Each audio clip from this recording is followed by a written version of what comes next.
I don't know who wants to take this question, but it's one that's been on my mind for a long time, and it goes back to the batteries point, because over and over we hear that the battery is really the problem, and but so much VC money is going into batteries, and it really has led me to ask, is this simply a kind of VC technology scale problem? Just enough VC money into batteries is going to give us the solution?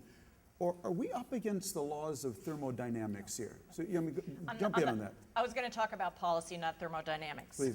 Okay. Anyone want to jump in on that? Andy, what have you seen at DOE? You've had to fund some of these. Yeah. And so one of the other things we inherited was too much of a technology-specific approach. And so we were all hydrogen all the time. And hydrogen and biofuels and all these things have their place in keeping our eyes on the prize of reducing the oil, but we viewed it as a race between protons and electrons. Okay, so yes, of course, thermodynamics and physics and science all have a role to play here. But the question is there a preferential role for electrons based on their efficiency of delivering and storing and releasing that energy? And I think we're leaning, at least on the scalable production side, as to saying, yes, there absolutely is. So we measure that in reducing cost, extending miles, extending cycles, and durability of that battery. I mean, those are your fundamental metrics that surround this question, and all of those metrics are working our way. And so specifically, we think we get down to where we need to be, about $300 per kilowatt hour by 2014. And now you also have interrupted miles. That's the government and static thinking saying, well, this is the car industry today, and the battery needs to last 17 years or 18 years of the life of the car because no one wants to mess with the car.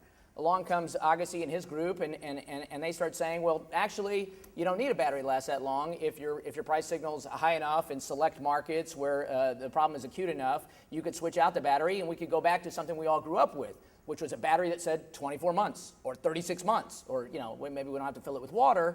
And the assumption is we don't know. How will consumers react to that? But so you have disruptive commercial paradigms meeting disruptive technology, and we don't know where that's going to end up. What we do know is that we have to elevate our game in collaborating between government, utilities, and the vehicle industry, domestic manufacturing, to get a net outcome at an accelerated rate. And so that's going to be our goal. Well, apropos of that, Sue, what would you like to see a President John McCain, a President Barack Obama, whichever it is, include in his inaugural speech that would truly empower this industry, policy-wise? Great question. That I will meet my commitments to doing everything I can to have the nation pass as soon as possible a mandatory cap on carbon.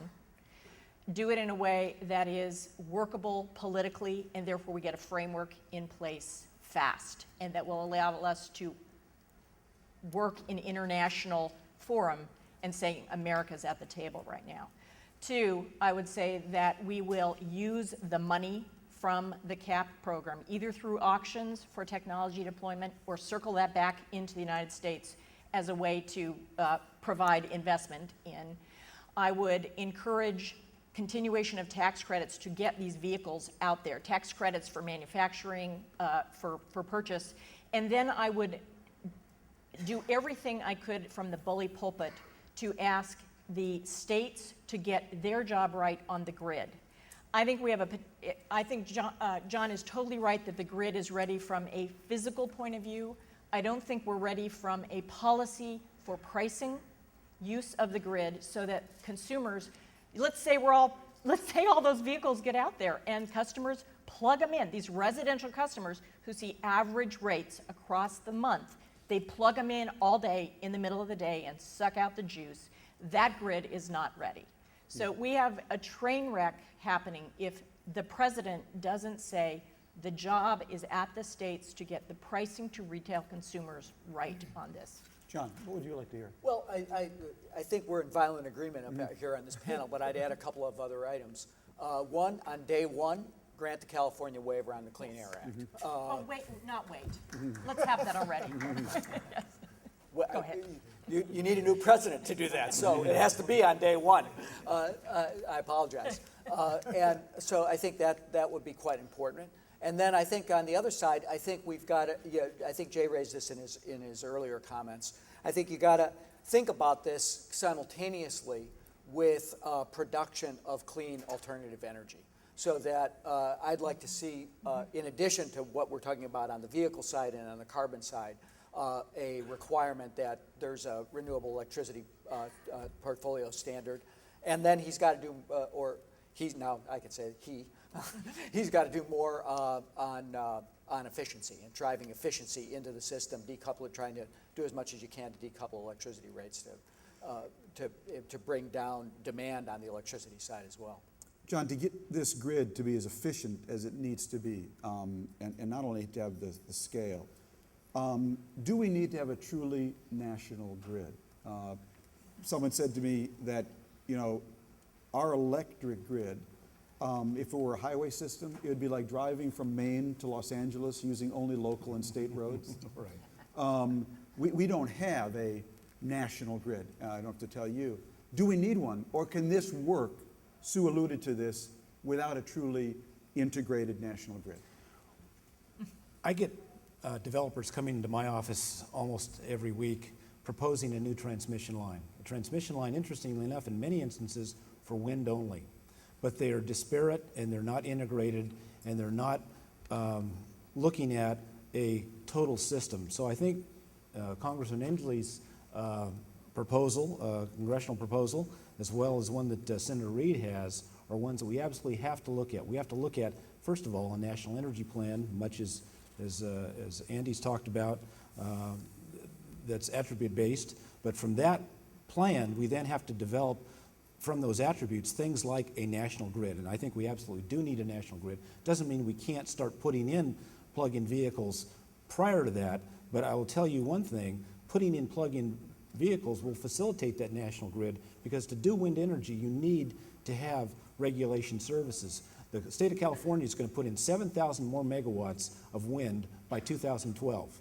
In doing that, they'll need 1,000 megawatts more of regulation services. These vehicles, as demonstrated by the car out there by the Magic Consortium, can do that now. So ultimately, we can put the two together, marry that national grid with these vehicles in a way that can provide services for the grid and also have vehicles available to reduce our dependence on oil. Can I add a couple of Sure, go ahead, please. Yeah, there's a couple other things, two procedural and one non-procedural to the grid. We talked about the superhighways bill that I've introduced, but we have to go to some more federal mandates on interconnection standards. We need a federal net metering bill if we're going to make sure we can plug these things in and use the storage capacity.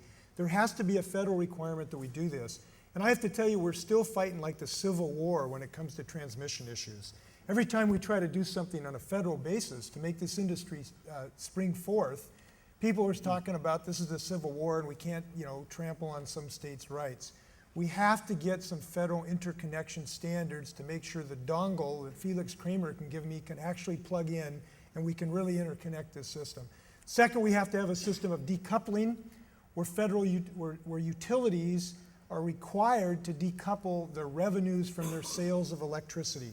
We have to turn utilities into exclusively sellers of electrons to start sellers of efficiency, and the electrical system and the grid and the hybrid system is part of that. When you decouple, you give an incentive from utility to use these batteries in a more efficient way, and you can actually make revenue on that. That gives it an incentive to act on this. Those are the two procedural issues, but the question was what to say in the inaugural address. Yeah, please. I actually believe the single most important thing in the inaugural address is to engage the emotional component of this clean energy revolution to this American vision. These are sort of policy things that may be lost on the American public and the million people on the mall. But really calling forth a true visionary statement, I believe, is the single most fundamental thinking to engage this country in a grander scheme. We think of this as sort of just a business opportunity or just a public policy here and there. This has to become a national cause.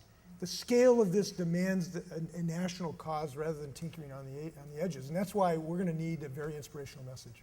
I want to open it, we have a little time to open up to the floor. I know there's so many knowledgeable people out there. Let's try two questions. Please, could you identify yourself?